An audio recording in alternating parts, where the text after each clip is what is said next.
Donald Trump భారత్పై మరోసారి విషయం కక్కారు. ఓవైపు భారత్ మిత్రదేశం అంటూనే ఇరు దేశాల మధ్య సంబంధాలపై ట్రంప్ పూటకొట్టాను తీసుకుంటున్నారు.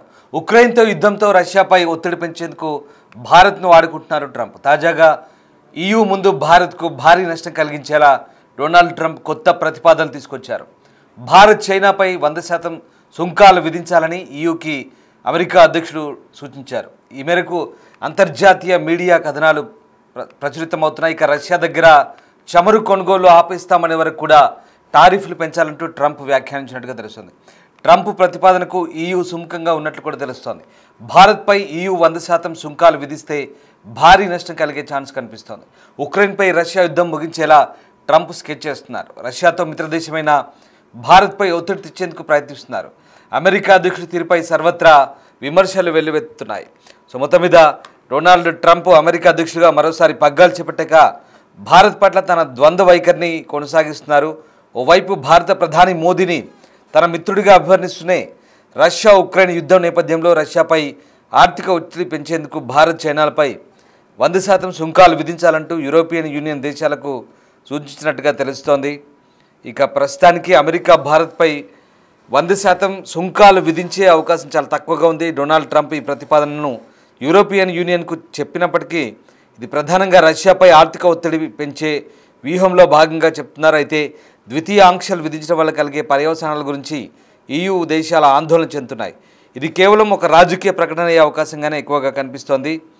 సో ఈ చర్యలు ఉక్రెయిన్లో త్వరగా శాంతి నెలకొల్పేందుకు అవసరం అంటూ ట్రంప్ భావిస్తున్నారు. ఈ ప్రతిపాదనల వెనుక ఉన్న ఉద్దేశాలు, వాటి పర్యవసానాలు, అలాగే అంతర్జాతీయ వాణిజ్య సంబంధాలపై వాటి ప్రభావం గురించి ఏ రకంగా ఉంటుందని మాత్రం నిపుణులు ఆలోచిస్తున్నారు.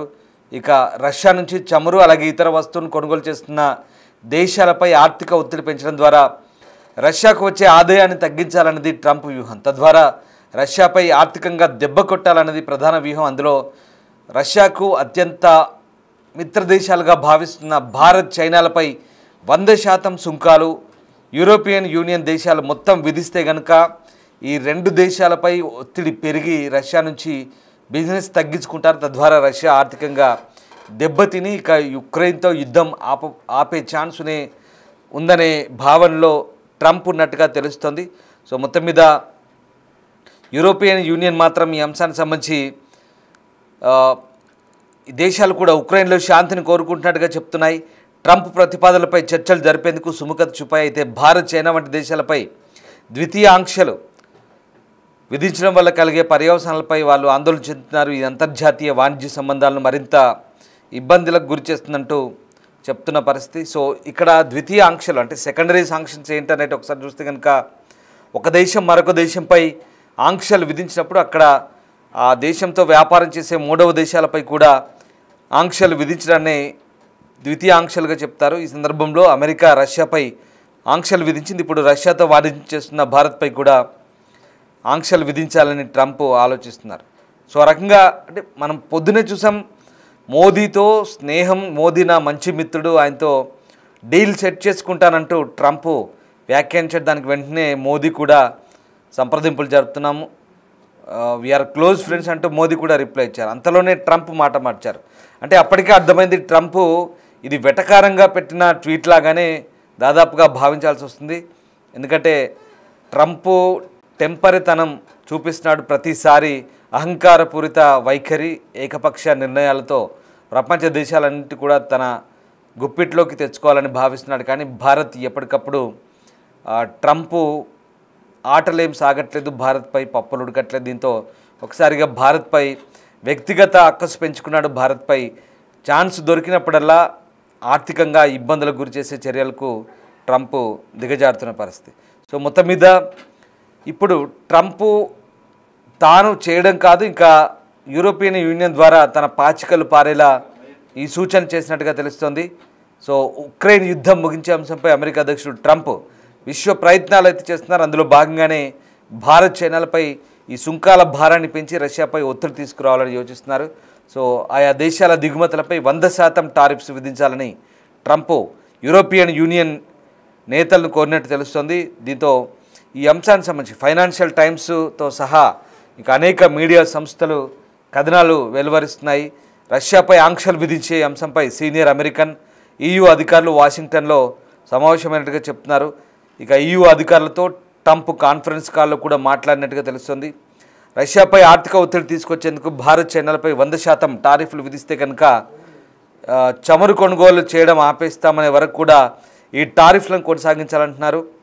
ఇక తాము కూడా అలా చేసి సిద్ధంగా ఉన్నాం, కానీ EU భాగస్వాములతో కలిసి ముందుకు వస్తేనే దీన్ని అమలు చేద్దామంటూ US అధికారి కూడా చెప్తున్నట్టుగా ఈ వార్తా కథనాల సారాంశం. సో మొత్తం మీద అమెరికా సూచనలు అమలు చేసేందుకు తాము సిద్ధంగా ఉన్నామని EU అధికారులు కూడా చెప్పినట్టుగా తెలుస్తోంది. సో ఉక్రెయిన్లో త్వరగా శాంతి నెలకొల్పాలని EU కూడా భావిస్తోంది. ఈ క్రమంలో రష్యాపై ఒత్తిడి తెస్తేనే అది సాధ్యమవుతుందని ట్రంప్ చెప్తున్నారు. దీంతో యూరోపియన్ నేతలు కూడా ఈ దిశగా ఆలోచన మొదలుపెట్టినట్టు తెలుస్తుంది. అయితే భారత్, చైనా వంటి దేశాలపై ఆంక్షలు విధిస్తే తర్వాత పరిణామాలు ఎలా ఉంటాయని కూడా చర్చలు జరుపుతున్నారు. సో ఆ రకంగా మొత్తం మీద భారత్పై ఒత్తిడి పెంచాలని చేసే ప్రయత్నాలు అయితే ట్రంప్ అనేక ప్రయత్నాలు చేస్తున్నారు. మనకు తెలిసిందే, రష్యా నుంచి చమురు కొనుగోలు చేస్తున్నామంటూ మొదటి నుంచి కూడా అమెరికా తీవ్రమైన ఆరోపణ చేస్తుంది. ఈ యుద్ధానికి కారకులుగా మనల్ని ఒక రకంగా బూచిగా చూపుతున్న ప్రయత్నం. అందులో భాగంగానే అదనంగా మరొక 25% టారిఫ్లు వేసి మొత్తం 50% టారిఫ్లను భారత్పై రుద్దారు. రష్యా నుంచి పూర్తిగా చమురు కొనుగోలు ఆపితేనే టారిఫ్లు మేము తగ్గిస్తామంటూ చెప్పే ప్రయత్నం చేస్తున్నారు. సో ఇప్పుడు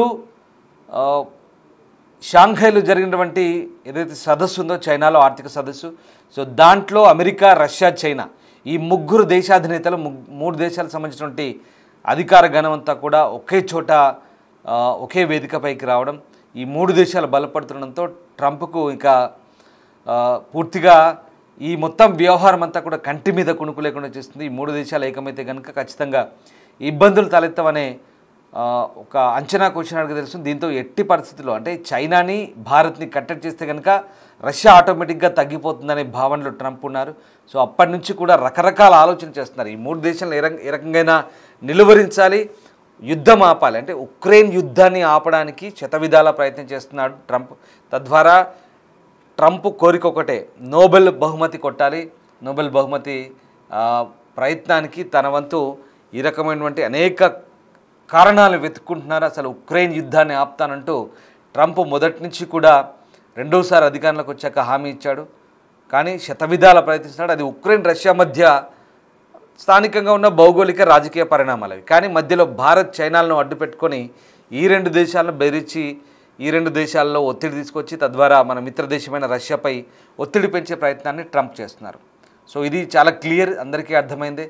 సో అందుకు భారత్ ఎక్కడ ఈ అంశంలో ఆ ఒత్తిడి గురి కావట్లేదు సరికదా. అమెరికాకు ఎలాంటి సంకేతాలు ఇవ్వాలో అలాంటి సంకేతాలు ఇస్తుంది భారత్. మిగతా దేశాలకు ఎగుమతులు పెంచే ప్రయత్నం చేసుకుంటుంది. అంతేకాదు ఆత్మనిర్భర్ భారత్ పేరుతో మన దేశంలో ఇప్పుడు GSTలు కూడా తగ్గించి కొనుగోలు శక్తిని పెంచుతుంది. తద్వారా మన దేశంలో కూడా ఉత్పాదక సామర్థ్యాన్ని పెంచి, కొనుగోలు శక్తిని పెంచి మన దేశ GDPని పెంచుకునే ప్రయత్నం చేస్తుంది. మొత్తం మీద అమెరికా అధ్యక్షుడి చర్యలైతే పూర్తిగా నక్క తెలివిని ప్రదర్శిస్తున్నాడు డొనాల్డ్ ట్రంప్. అప్పటికే అర్థమైంది అతనేదో భారత్ తన మిత్రదేశమని, మోదీ మంచి మిత్రుడని ట్వీట్లు చేస్తుంటే అవన్నీ కూడా వ్యంగ్యంగా చమత్కరిస్తున్న ట్వీట్లుగానే మనం భావించాల్సి ఉంటుందనేది చాలా క్లియర్. ఎక్కడా ట్రంప్ అనేవాడి నక్క బుద్ధి ప్రదర్శించి ఒక ఈడియట్ మాదిరిగా ప్రవర్తిస్తున్నటువంటి ట్రంప్కు త్వరలోనే బుద్ధి చెప్పే పరిస్థితి రాబోతుంది అనేది వెరీ క్లియర్. నిజంగా ఈ 3 దేశాలు కనుక ఏకమైతే, చైనా, భారత్, రష్యా కనుక ఏకమైతే, ఈ 3 సూపర్ గ్లోబల్ పవర్స్ ఆర్థికంగా, ఇప్పుడు మనం ఆర్థికంగా ప్రపంచంలో 3వ స్థానంలో ఉన్నాం. ఈ 3 కనుక ఒకటైతే కనుక ఖచ్చితంగా అమెరికాకు పెద్ద దెబ్బే అవుతుంది. ఈ అహంకారి ట్రంప్ పరిస్థితి కూడా దిగజారిపోయే అవకాశం ఉంది. సొంత దేశంలో విమర్శలు వస్తున్నా వ్యక్తిగత ప్రయోజనాల కోసం, వ్యక్తిగత ప్రాపకం కోసం పాకులాడుతున్న ట్రంప్ని ఏమనాలో అర్థం కాని పరిస్థితి. చూడాలి ఇంకా ముందు ఎలాంటి పరిణామాలు చోటు చేసుకుంటాయి. ట్రంప్ అసలు అమెరికా అధ్యక్ష పీఠ మీద ఉంటాడా, గద్దె దిగుతాడా, ఏం జరగబోతుంది, అక్కడి ప్రజలంతా తిరగబడితే ఎలాంటి పరిస్థితులు ఉంటాయనేది మాత్రం మున్ముందే తెలుసుకునే అవకాశం దగ్గరలోనే ఉందనే అంశాన్ని మనం ఇక్కడ విశ్లేషకులు కూడా భావిస్తున్నారు. మొత్తం మీద ట్రంప్ రెండోసారి అధ్యక్ష పీఠం ఎక్కిన తర్వాత అధ్యక్ష పీఠాన్ని పావుగా వాడుకొని అధికారాన్ని ఉపయోగించి, ఆర్థిక అధికారాలను ఉపయోగించి ఇష్టారాజ్యంగా ప్రపంచ వాణిజ్యాన్ని గడగడలాడిస్తున్నాడు. అక్కడి సుప్రీంకోర్టు కూడా మొట్టికాయలు వేసిన ట్రంప్కు బుద్ధి రాని పరిస్థితి. మొత్తం మీద ట్రంప్ వైఖరి ఈ దేశాలు ఎలా ఎదుర్కొంటాయనేది ముందు ముందు చూడాల్సిందే.